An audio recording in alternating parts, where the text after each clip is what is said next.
নমস্কার বন্ধুরা, রিতার রোজ নাম চার আরেকটি নতুন পর্বে সবাইকে অনেক অনেক স্বাগত। আশা করছি তোমরা সবাই ভীষণ ভীষণ ভালো আছো, সুস্থ আছো আর সুন্দর একটা দিন তোমাদের জীবনে অনেক বেশি সম্ভাবনাময় আর সাফল্যমণ্ডিত হয়ে উঠুক এই কামনা করছি। আশা করছি তোমাদের আমার আজকের ভিডিওটা ভালো লাগবে। ভিডিওটা যদি ভালো লাগে অবশ্যই কিন্তু একটু কমেন্ট করে জানিও কেমন লাগলো, আর যদি পারো একটা লাইক কিন্তু অবশ্যই করে দিও। তো সারাটা দিন কি করলাম তার একটা ঝলক তোমাদের দেখিয়ে দিলাম। এবার চলো ধীরে ধীরে আমরা সমস্ত কাজকর্ম তোমাদের সঙ্গে শেয়ার করি আর তোমরাও এনজয় করো। তো আজকের রেসিপিটা কিন্তু দারুণ ছিল আর মেয়েদের কিন্তু ভীষণ পছন্দ হয়েছিল। সমস্তটাই তোমাদের সঙ্গে শেয়ার করব। তো দেখো, রেসিপিটার জন্য প্রথমে আমার কিন্তু আলুগুলোকে এভাবে সেদ্ধ করে নিতে হবে। আর আলুগুলো কিন্তু সেদ্ধ দেখো এইভাবে হয়ে গেলে কাঁটা চামচ দিয়ে দেখতে হবে। তারপরে কিন্তু এটার জন্যে একটু ময়ান দিয়ে নিয়েছি, ময়দা। পুরটা বানাবো ভেতরটা আলু দিয়ে, আর পরোটাটা তো হবে এই যে চিনি লবণ দিয়ে মাখিয়ে নিলাম, ময়দা দিয়ে বানাবো। অন্যদিন আটা দিয়ে বানাই, আজকে আটা আর ময়দা কিন্তু দুটোই একসঙ্গে মিক্স করে নিয়েছি, মানে ময়দা আর আটা সমান সমান নিয়েছি। একটু ময়দাটা পরিমাণ একটু হয়তো হালকা বেশি হবে।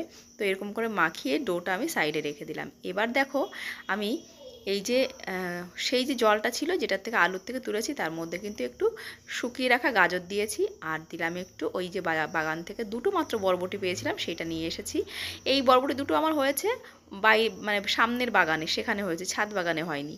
তো এখানে দেখো পেঁয়াজগুলোকে ঝিরিঝিরি করে কেটে নিয়েছি, সেগুলোকে হালকা ব্রাউন ব্রাউন করে ভেজে নিয়ে তার মধ্যে কিন্তু লবণ দিয়ে হলুদ আর দিয়ে ভেজে নিলাম গাজর আর বরবটি, সেই সঙ্গে দিলাম একটু কাঁচা লঙ্কা কুচি।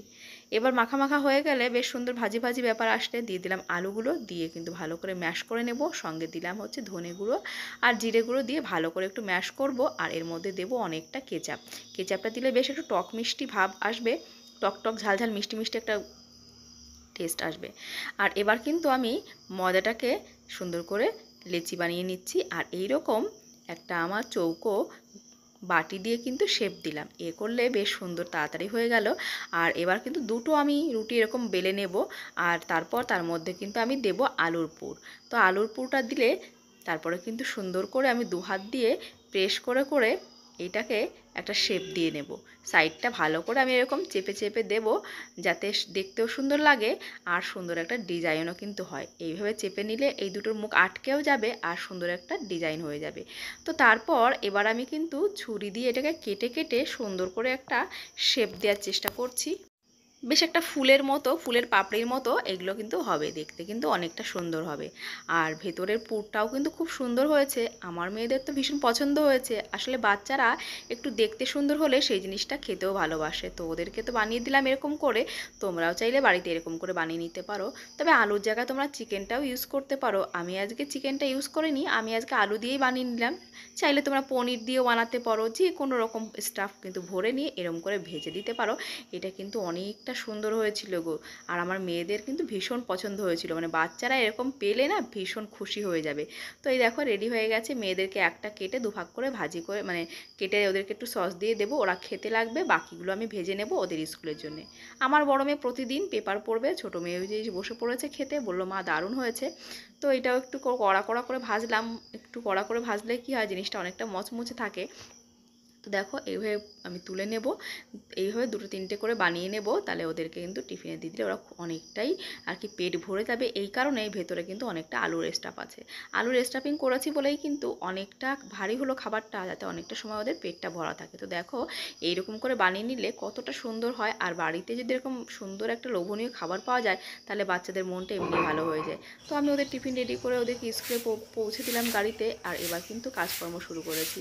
কলসিটাকে ভালো করে মেজে নিয়েছি তেঁতুল দিয়ে, আর এবার কিন্তু জলটা ভরছি, ততক্ষণে আমার উঠানটা ঝাড় দেওয়া হয়ে যাবে। উঠানটা বলতে খুব বেশি পরিষ্কার নোংরা হয়নি। এই সামনে এই যে আমার মাধবীলতার ডাল কেটে দেওয়া হয়েছিল সেইগুলো থেকে পাতা ঝরেছে, এখানটা একটু নোংরা হয়েছে। আর এখানে কাটিংগুলো থেকে যে গাছগুলো গ্রো করছিলাম সেইগুলো কিন্তু এখানে অতদিন ছায়ায় ছিল, মানে মর্নিং গ্লোরির ছায়ায়। এবার মর্নিং গ্লোরি গাছটা ঝোপগুলো কেটে দেওয়া হয়েছে বলে এখানে সকালে রোদটা পড়ছে, তাই সরিয়ে দিলাম যাতে চারাগুলো অসুবিধা না হয়। তো দেখো আমার সামনে এই যে এখানটায় পরিষ্কার করে নিলাম। আর বৃষ্টিতে না আমার কয়েকটা গাছ সত্যি ভীষণ অসুবিধা হয়ে গেছে। ড্রেনেজ সিস্টেম যেগুলোর একটু খারাপ হয়েছিল সেগুলো কিন্তু ক্ষতি হয়েছে গাছ। তার মধ্যে একটা লাল বক বকফুলটাও কিন্তু আমার মারা গেছে। কি আর করা যাবে, 2-4টে এরকম অঘটন ঘটেই যায়। বাগান করতে গেলে অনেক সময় মানে হয় না, একটু কেয়ারলেস হয়ে পড়লেই তখন সেই গাছগুলোর অসুবিধা হয়ে যায়। তো যাই হোক, আমি এবার চলে এলাম ছাদে। ঘরটার মুছে টুছে সমস্ত কিছু কমপ্লিট, বাসনপত্র তো সকালবেলায় ধুয়ে নিয়েছিলাম। আর এখন এসছি, বরমশাই বেশ কদিন ধরে বলছে ঘাটকোল খাবে, তো আমার সময় হয়ে উঠছিল না। তো আজকে ভাবলাম চলো ঘাটকোল করি। তো ছাদ থেকেই আজকে ঘাটকোলের ডালগুলো নেব, কারণ ছাদে বেশ কয়েকটা ঘাটকোল হয়েছে। আসলে উপরে যখন মাটি তোলা হয়েছিল তখন ঘাটকোলের ওই বীজগুলো কিন্তু মানে চলে এসেছিলো, আর তাই কিন্তু বেশ কয়েকটা চারা হয়েছে দেখো। আর এখানে জৈব সার পেয়ে কত সুন্দর গ্রোথ হয়েছে। তো আমি ঘাটকোল নেব আর বেশ কিছু সবজি নেব। এখানে এখানে ওখানে একটা দুটো করে হয়েছে, সেইগুলোকে আমি গুছিয়ে নিলেই কিন্তু আমার একবারে ঘাটকোল হয়ে যাবে আজকের মতো। আর নিচেও বেশ কিছু ঘাটকোল হয়েছে বাগানে, সেগুলো পরে তুলবো। আজকে আর ইচ্ছে করছে না এখন যেতে। আর দেখো এখানে কিন্তু একটা দুটো করে করে হয়েছে, তো সেইগুলো আমি সব কিছু আর কি কালেক্ট করে নিলাম। এবার কিন্তু অনেকগুলো উচ্ছে হয়েছে। আর এবার আর কি আমার গাছে 3-4 দিন তোলা হয় না, ওই যে একটু কীটনাশক দেওয়া হয়েছিল গাছগুলোতে, কারণ পাতাগুলো খেয়ে দিচ্ছিল পোকায়। তো আমি দেখো এই একটা বেগুন হয়েছিল গাছটা, এই বেগুনটাও নিয়ে নিলাম। আর ওদিকে কিন্তু অনেকগুলো উচ্ছে হয়েছে, সেইগুলোও কিন্তু আমি এবার এক এক করে কেটে নেব। তো দেখো এখানে এই যে আলু দেখছো, মেটে আলুর চারাটা বেরিয়েছে কোথা থেকে বুঝতে পারছি না এই মুহূর্তে, তবে এটাকে এখানে রাখলে চলবে না। এটাকে কিন্তু আমাকে নিচে নিয়েই বা কোনো একটা পাত্রের মধ্যে ভালো করে লাগাতে হবে। কিসের মধ্যে হয়েছে এই মুহূর্তে জানি না, তো আমি একটু সরিয়ে দিলাম। এখানে আমার এই যে আমড়া গাছটা কিন্তু বেশ সুন্দর আমড়া হয়েছে। এটা কিন্তু আমার নতুন গাছ, পুরনো গাছটা কিন্তু ফাঙ্গাসে আক্রমণ করেছে, গাছটার অবস্থা ভীষণ খারাপ হয়ে গেছিলো। তো সেই জন্যই কিন্তু নতুন এই গাছটাকে নিয়ে আসা হয়েছে। আর আমড়া খেতে আমার মেয়েরা তো ভীষণ ভালোবাসে। আর দেখো কত থোকা থোকা কত সুন্দর আমড়া হচ্ছে। তো যাই হোক, আমড়াগুলো একটু দেখে নিলাম, এবার কাজকর্মগুলো শেষ করতে হবে। আমার কয়েকটা জামা কাপড় সেইগুলো ধুয়ে নিলাম, ধুয়ে নিয়েছি। এবার আমি উচ্ছেটা তুলবো, আর তারপরে কিন্তু আমি স্নান করব, ফ্রেশ হব, আর তারপরে কিন্তু রান্নার জন্য জোগাড়যন্ত্র করব, চা খাবো। অনেকটা বেলা হয়ে গেছে, 8টার বেশি বেজে গেছে। 8টা পর্যন্ত তো মেয়েদের জন্য আমার সময় দিতে হয়। তার মধ্যে ঘরের কাজকর্মগুলো সেরে নিই, আর ওদের ব্রেকফাস্ট, ওদের খাবার রেডি করে ওদেরকে রেডি করি, তারপরে আমি বাইরের কাজগুলো করি। তো দেখো এখন আমি কিন্তু এই যে ফ্রেশ হব। তো তার আগে ভাবলাম চলো পুদিনা নেব।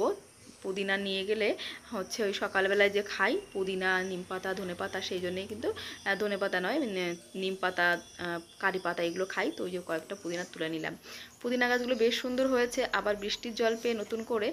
আর এখানে কিন্তু বেশ কিছু আগা আমি কেটে নেব, আর এইগুলোকে কিন্তু নতুন করে কিন্তু অন্য পাত্রে আমাকে রিপ্ল্যান্ট করতে হবে। তো এই মুহূর্তে সেটা সম্ভব না, ধীরে ধীরে করব। বেশ কিছুদিন অসুস্থতার পর এই যে সুস্থ হলাম, এখন কাজকর্মগুলো, ফেলে রাখা কাজকর্মগুলো নিশ্চয়ই শেষ করব। তো দেখো এখানে আরেকটা দেখলাম, এই পাত্রটায় কিন্তু রঙের এই কৌটাটার মধ্যে আরেকটা হয়েছিল। তো সব এই কটা কেটে নিয়েছি, ব্যাস আমাদের দুজনের মতো হয়ে যাবে। তো দেখো উচ্ছেগুলো এত সুন্দর ঝুলছে, এদেরকে কিন্তু আজকে নিতেই হবে, তা না হলে ভেতরে ওই বড় বড় বীজ হয়ে গেলে না একদম ভালো লাগে না খেতে। মানে আমার ছাদটা সত্যি চারপাশে, তোমরা আসলে হয়তো এটাকে ছাদ কম বাগান বেশি মনে হয়, জঙ্গলই বেশি মনে হয়, কারণ চারপাশে গাছগাছালিতে ভরা। আমার ভীষণ ভালো লাগে। অনেকে বলে ছাদের ক্ষতি হবে, আমি মানছি ছাদের একটু ক্ষতি হবে, কিন্তু আমার লাউ গাছগুলোতে এত সুন্দর লাউ হয়েছে। আর এই প্রচণ্ড রোদ্দুরে আমার ঘরগুলো এত সুন্দর ঠান্ডা থাকে, শুধুমাত্র কিন্তু এই লাউ গাছটা ওপরে মাচার মতো আছে সেই জন্যে। তো ভাবছি যে লাউ গাছটা 2-1 দিনের মধ্যে কেটে দেবো, কারণ প্রচুর লাউ খেয়েছি, গাছে কিন্তু সত্যি আর লাউ হবে না। অনেক অনেক লাউ খেয়েছি, লাউ খেতে খেতে সত্যি ক্লান্ত হয়ে গেছি। 2-1 দিনের মধ্যে গাছটাকে কেটে দেবো, তাহলে কিন্তু ছাদে অনেকটাই পরিষ্কার হয়ে যাবে। আর ছাদে কিন্তু একটু যে সমস্ত আর কি আগাছা টাগাছা হয়েছে সেগুলোও ধীরে ধীরে পরিষ্কার করব। তো দেখো উচ্ছেগুলো কিন্তু বেশ সুন্দর হয়েছে, আর এবছর এত ভালো উচ্ছের ফলন পাচ্ছি কি বলবো। এই যে উচ্ছের গাছগুলো না, এগুলো নিজের থেকেই হয়েছে। বাজার থেকে যে উচ্ছে খাওয়া হয় এনে, সেইগুলোর ওই বীজ হয়তো ফেলেছিলাম এখানে সবজির খোসার মধ্যে থেকে, নিজেরাই হয়েছে। মানে নিজে থেকেই হয়েছে বলতে পারো এক প্রকারের।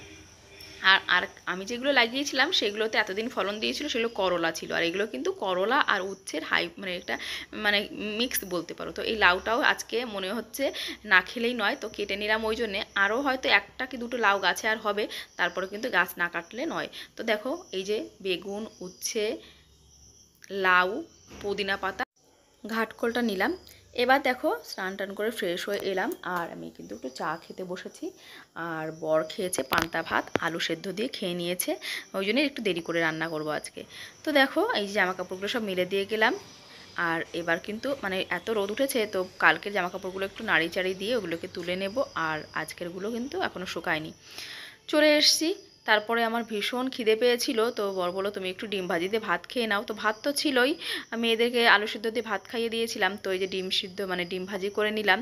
আর এই ডিম ভাজি দিয়ে আমার ভাতটা খেতে কি ভালো যে লাগলো, কি তৃপ্তি সহকারে যে খেলাম। অনেক দিন পর ডিম ভাজি খেলাম, কারণ ডিমটা না সচরাচর ভাজি খাই না, ওতে গ্যাসের একটা সমস্যা হয় মনে হয়, কিন্তু খেতে দারুণ লাগে। অন্যান্য দিন তো ডিমটা সেদ্ধই খাই, তো আজকে ডিম সেদ্ধ করিনি, ওই জন্যে ডিমটা সেদ্ধ দিয়ে একটু ভাত খেয়ে নিলাম, কারণ প্রচণ্ড খিদে পেয়ে গেছিলো। তো এবার রান্নাবান্না শুরু করব, চলো। তো দেখো এখানে এই যে কিন্তু আমি ঘাটকোলটাকে ভাপিয়ে নিয়েছিলাম, এটাকে রসুন কুচি, কালো জিরে, লঙ্কা এগুলো দিয়ে ফোড়ন দিয়ে নাড়িয়ে চাড়িয়ে তারপরে কিন্তু আমি ওটাকে বাটা করে নিয়েছিলাম। আর উচ্ছে তরকারি করেছিলাম আজকে, সেগুলো শেয়ার করলাম না, ডাইরেক্ট চলে এসেছি। আজকে দেখো সন্ধ্যাবেলায় একটা রেসিপি শেয়ার করছি তোমাদের সঙ্গে। মেয়েরা এলো, খাওয়া দাওয়া হলো, অনেকটা সময় বিশ্রামও নিয়েছিলাম। তারপরে কিন্তু সন্ধ্যাবেলায় ওরা বললো মা কিছু একটা বানিয়ে দাও। তো আমি ওই যে আলুর স্টাফটা ছিল ওইটা দিয়ে কিন্তু এই যে দেখো এইরকম মুখরোচক একটা খাবার বানিয়ে দিয়েছি। কিভাবে বানিয়েছি তোমাদেরকে অবশ্যই বলবো। দেখতে দেখো যতটা সুন্দর হয়েছিল, খেতে কিন্তু অতটাই সুন্দর হয়েছিল। তো কিভাবে বানালাম সেটা তোমাদেরকে বলছি, মেয়েদের খুব পছন্দ হয়েছে, তাই তোমাদের সঙ্গে শেয়ার করছি। দেখো, তো বন্ধুরা ভিডিওটা ভালো লাগলে অবশ্যই লাইক, কমেন্ট, সাবস্ক্রাইব করতে ভুলো না। দেখা হবে নেক্সট ভিডিও।